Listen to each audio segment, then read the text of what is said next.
Hey guys welcome back to my daily log. ನಾ ಇವತ್ತು ಕೆಲಸ ಇಲ್ಲ ಅಂತೇಳಿ ಹಾಗೆ ಮಾಮಿ ಮನೆಗೆ ಬಂದೆ. ಖಾಲಿ ಕೂತ್ಕೊಂಡಿರ್ಬೇಕಾಯ್ತು ಅಂತೇಳಿ ನಮ್ಮ ಭಾವ ಇದ್ದ ಹಂಗೆ ಈಗ ಮಾವಿನಣ್ಣಕ್ಕೆ ಹೋಗಿ ಮಾವಿನಣ್ಣು ಮರ ತೋರಿಸ್ತಾನೆ. ಈ ಒಂದು ಮಾವಿನಣ್ಣು ನಿಂತಿದ್ದೆ ವೆಂಕಟೇಶ್ವರ. ರಾತ್ರಿ ಆಗೋಯ್ತು, ಎಲ್ಲರೂ ಹೋಗೋ ನೀನು ಪ್ಲ್ಯಾನ್ ಮಾಡಾಗಿತ್ತು. ಪ್ಲ್ಯಾನ್ ಸಕ್ಸಸ್ ಆಗಲಿ, ಎಲ್ಲ ಕೈ ಕೊಡ್ತಾವ್ರೆ. ನಾವು ಯಾವಾಗಾರು ಟ್ರಿಪ್ ಪ್ಲ್ಯಾನ್ ಮಾಡಿದ್ರೆ ಯಾವಾಗೂ ಕ್ಯಾನ್ಸಲ್ ಆಗೋದೇ ಜಾಸ್ತಿ. ಸದ್ಯಕ್ಕೆ ನಾವು ಯಾವಾಗೂ ಪ್ಲ್ಯಾನ್ ಮಾಡೋದಿಲ್ಲ, ಹಾಗೆ ಡೈರೆಕ್ಟ್ ಹೋಗೋದು.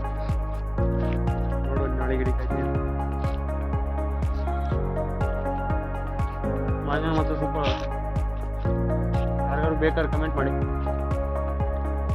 ಇದೇ ಮಾವಿನಣ್ಣು ಮರ, ಅದ್ರ ಕಾಣ್ತಿಲ್ಲ, ರಾತ್ರಿ ಆಗ್ಬಿಟ್ಟದೆ. ಮೂರು ಅದೇ. ಓ ಇಲ್ಲೊಂದದೆ, ಇದಲ್ಲ ಇಲ್ಲೊಂದದೆ, ಇಲ್ಲೊಂದದೆ.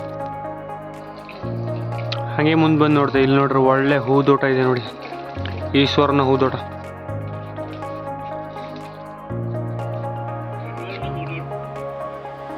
ಇಲ್ಲೊಂದು ಹೂದೋಟದಾಗೆ ಚಂದ ಹೂ ಇತ್ತು, ಆದರೆ ಅದು ತುಂಬಿ ಎಲ್ಲ ತಿಂದು ಖಾಲಿ ಮಾಡಿಬಿಟ್ಟದು.